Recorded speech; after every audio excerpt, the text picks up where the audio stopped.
이번에는 반복문 연습 문제를 코딩해 보도록 하겠습니다.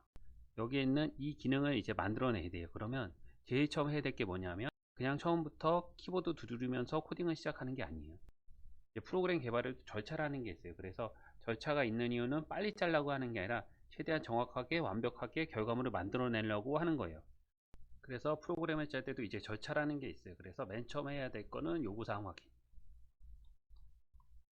그래서 이거는 입력값이 어떻게 들어가면 어떤 결과물이 나와야 되는지 기능을 정확하게 파악을 하고 다음 단계로 넘어가야 돼요. 암만 성능이 좋아도 요구한 기능이 아니면 필요가 없는 거죠. 집을 사각형으로 만들려고 했는데 삼각형을 만들면 안 되는 거예요.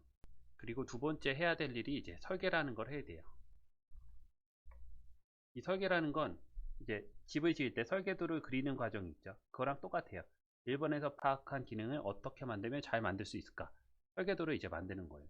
그래서 여기에 알고리즘이라는 게 이제 들어가게 되는데 프로그램을 어떻게 짤지 절차에 대해서 이제 생각을 하는 거예요. 이게 핵심이에요. 그리고 이제 세 번째는 이제 코딩을 해야 되죠. 코딩을 하게 되는데 2번에서 만든 설계도 그대로 이제 코딩을 하는 거예요. 설계해 놓고 내 마음대로 다르게 막 변경을 하면 안 되는 거예요. 코딩할 때 변경을 할 거면 요 설계도도 변경을 하고 다시 코딩하고 이런 식으로 이제 진행이 돼야 돼요. 그리고 이제 네 번째는 3번에서 한 이제 코딩이 제대로 잘 되었는지 테스트를 해야 되는 거죠. 이 테스트를 할 때는 모든 경우의 수에 대해서 테스트를 다 진행을 해야 돼요. 10가지 경우의 수가 있는데 한 가지만 테스트하고 끝내면 안 되는 거예요. 그래서 이렇게 1, 2, 3, 4번의 과정이 이제 프로그램을 개발할 때 수행이 돼요.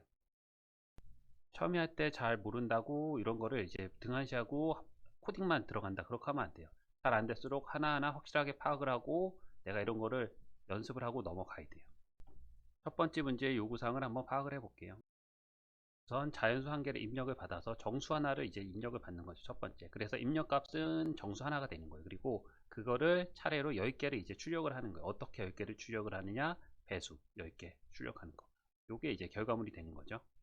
이건 되게 간단하긴 하지만 이게 요구사항 파악이에요. 프로그램을 어떻게 짜야 될지 이제 설계를 해야죠. 설계를 하는 방법 뭐 순서도 그리고 뭐 여러 가지 방법이 있지만 여기서는 간단한 거기 때문에 이 소스 코드에다가 주석으로 어떻게 짤지 알고리즘을 만든 다음에 그거를 코딩하는 방식으로 진행을 할게요. 그래서 이제 첫 번째는 정수를 입력을 받고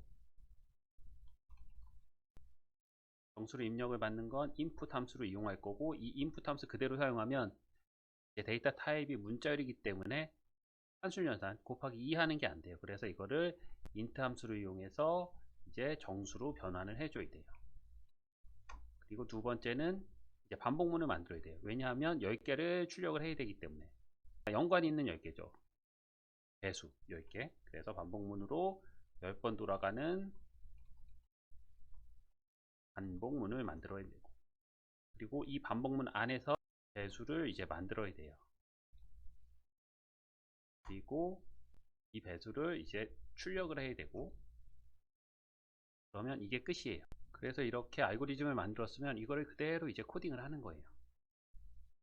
첫 번째는 이제 정수를 입력을 받아서 변수에 저장을 해야 되죠. num이라고 하는 변수에 저장을 할 거고 input이라고 하는 함수를 이용할 거고 이거를 이제 안내문자열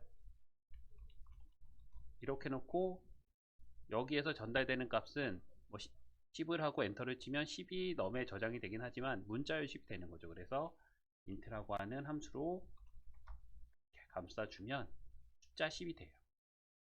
그래서 이렇게 하는 게 1번이고 두 번째는 10번이 돌아가는 반복문을 만들어야 돼요.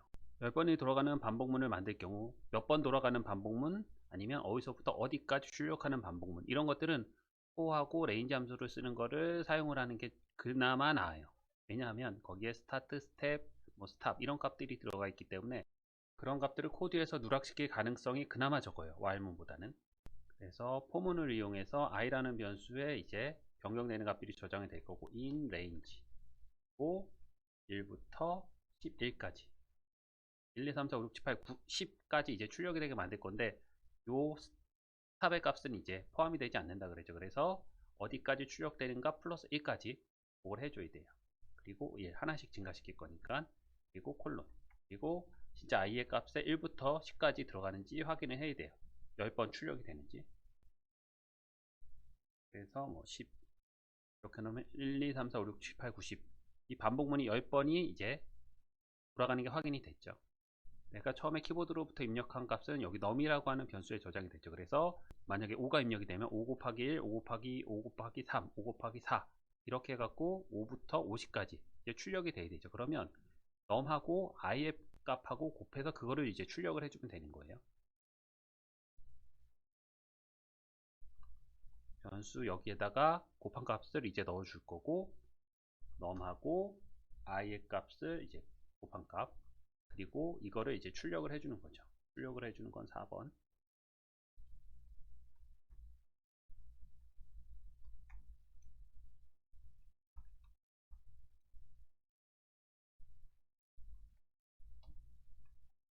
부분은 필요 없으니까 지우고요.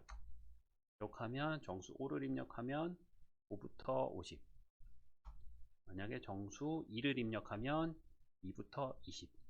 이렇게 결과값이 나오면 되는 거죠. 그래서 여기 이렇게 들여쓰기 한 이유는 뭐냐면 요 들여쓰기 한 거는 2번의 반복문의 코드 블럭에 요런 이제 코드들이 들어가야 된다는 거. 요거를 이제 조금 더 알기 쉽게 하려고 이렇게 해놓은 거예요. 이번 거는 한 개의 정수를 입력을 받아서 정수 한 개 입력을 받고 그리고 입력받은 정수를 이용해서 양수인지 음수인지 이제 출력을 반복을 하는 거예요. 그래서 반복을 한다 그랬죠. 반복을 한다는 건 입력받고 출력하고 입력받고 출력하고 이런 작업을 반복을 한다는 거예요. 그래서 이 입력된 값이 0이 되었을 때만 프로그램 종료라고 작성을 하고 프로그램이 종료가 되는 거예요. 이거를 이제 어떻게 짤지 정리를 해 볼게요. 입력받고 출력하고 입력받고 출력하고 이런 것들이 반복이 된다 그랬죠. 그래서 입력을 먼저 받는 게 아니라 먼저 반복문을 만들어야 돼요. 그래서 이 반복문 안에서 입력을 받는 거고 그리고 입력을 받았으면 세 번째 입력받은 거 판별을 하는 거죠. 판별하는 것 중에 이제 기능 중에 하나는 이제 맨 처음에는 0이 들어왔을 때 아무 일도 안 하기 때문에 0인지 판별해서 0이면 종료. 반복문 종료. 그래야지 이제 더 이상 입력을 받지 않으니까. 그리고 다섯 번째는 양수면 양수라고 출력하고 그리고 여섯 번째 음수면 음수라고 출력을 하고 그래서 여기 반복문을 만들 때 이 반복문이 10번이 도는지 100번이 도는지 나와 있지가 않아요. 그러면 이렇게 횟수가 정해지지 않은 것 같은 경우에는 while을 이용해서 while true 이런 형식으로 이제 만들고 그리고 반복문을 종료하는 거 여기 반복문을 종료하는 부분은 브레이크로 종료하는 이런 형식으로 이제 프로그램을 짜야 돼요. 그러면 여기 있는 이대로 한번 이제 프로그램을 짜 볼게요.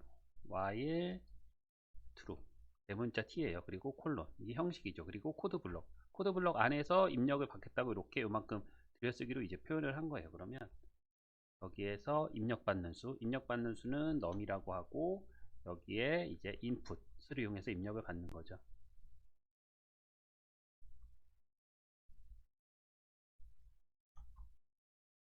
입력을 받고 입력을 받은 수가 이제 양수인지 음수인지를 판별을 해야 돼요.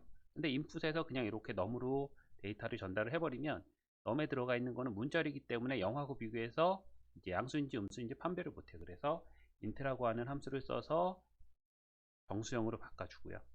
그리고 입력받은 수를 이제 판별을 해야죠. 판별을 하려면 조건문을 사용해야 돼요. 양수인 경우, 음수인 경우, 0인 경우 세 가지 경우가 있죠. if, elif, else로 뭐 해도 되긴 하지만 이거는 반복문을 종료하는 이제 조건문이고 요거는 입력받은 수를 판별하는 조건문이에요. 그래서 이 조건문 따로, 이 조건문 따로 두 개의 조건문을 이제 만들어주는 게 좋아요. 반복문을 이제 종료하는 조건문을 만들어 볼게요. 내가 입력한 수, num에 들어있죠. 요거하고 비교를 해야 돼요. 그래서 if num이 0하고 같을 경우 true를 리턴을 해야죠. 그리고 두 개 하고 콜론. 이 경우는 이제 반복문을 빠져나가야 돼. 그러면 브레이크를 쓰면 이 while true 이 반복문을 아예 빠져나가는 게 되는 거예요. 그리고 양수인지 음수인지 판별하는 거 요 조건문은 따로 if num이 0하고 비교를 해서 크면 양수죠. 그리고 그렇지 않은 경우 음수 아니면 양수밖에 없어요. 이미 0은 위에서 처리했기 때문에 else 두 가지 경우죠. 그래서 여기에서 양수인 경우에는 print 파저티브. 음수인 경우에는 프린트 네거티브.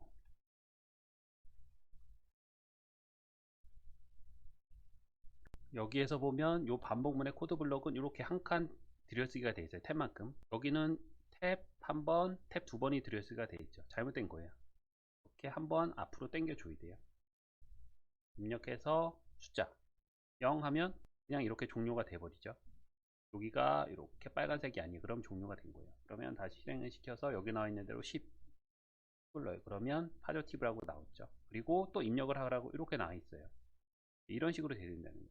마이너스 10 하면 또 입력 네거티브라고 나오고 또 나오고, 그리고 또 10을 하면 파저티브라고 나오고. 그러니까 0이 입력이 되기 전까지는 계속해서 입력을 받고 출력해주고 이런 작업이 돼요. 이렇게. 그리고 0을 입력하면 종료가 되는 거죠.